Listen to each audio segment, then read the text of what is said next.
বিতর্কিত কাশ্মীরে হামলা নিয়ে ভারত পাকিস্তানের উত্তেজনা বৃদ্ধির বিষয়ে সতর্ক করেছেন জাতিসংঘ মহাসচিব অ্যান্তোনিও গুতেরেস। পাশাপাশি শান্তি প্রতিষ্ঠায় দুদেশকে দায়িত্বশীল হওয়ার আহ্বান জানিয়েছেন তিনি। এদিকে ভারত যে কোনো সময় নিয়ন্ত্রণ রেখা বরাবর হামলা চালাতে পারে বলে সতর্ক করেছেন পাকিস্তানের প্রতিরক্ষা মন্ত্রী খাজা আসিফ। অন্যদিকে ভারতের দাবি যুদ্ধ পরিস্থিতি মোকাবেলায় তাদের অত্যাধুনিক ক্ষেপণাস্ত্র দিয়েছে রাশিয়া। পাশাপাশি সীমান্তে নিরাপত্তা ব্যবস্থা আরও জোরদার করেছে ভারত। আশিকুর রহমান জানাচ্ছেন বিস্তারিত।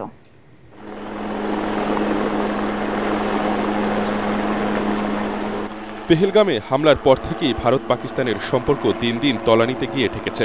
আকাশসীমা বন্ধ সহ একের পর এক নিষেধাজ্ঞা দিয়েই চলেছে দেশ দুটি। এমন ঘটনা ও উত্তেজনায় সীমান্তের বাসিন্দারা রয়েছেন আতঙ্কে।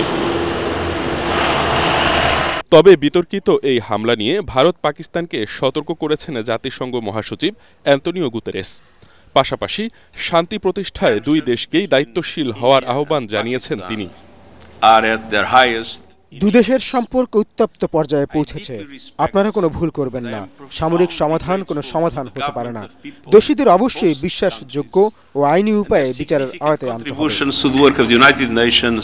এদিকে ভারত যে কোনো সময় নিয়ন্ত্রণ রেখা বরাবর হামলা চালাতে পারে বলে সতর্ক করেছেন পাকিস্তানের প্রতিরক্ষা মন্ত্রী খাজা আসিফ। তিনি বলেন, নিয়ন্ত্রণ রেখায় হামলা হলে চরম মূল্য দিতে হবে নয়াদিল্লিকে।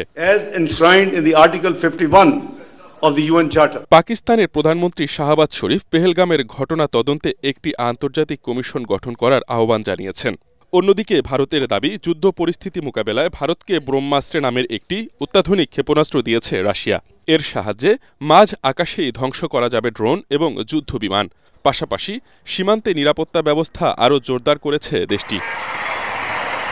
আশিকুর রহমান, এটিএন বাংলা।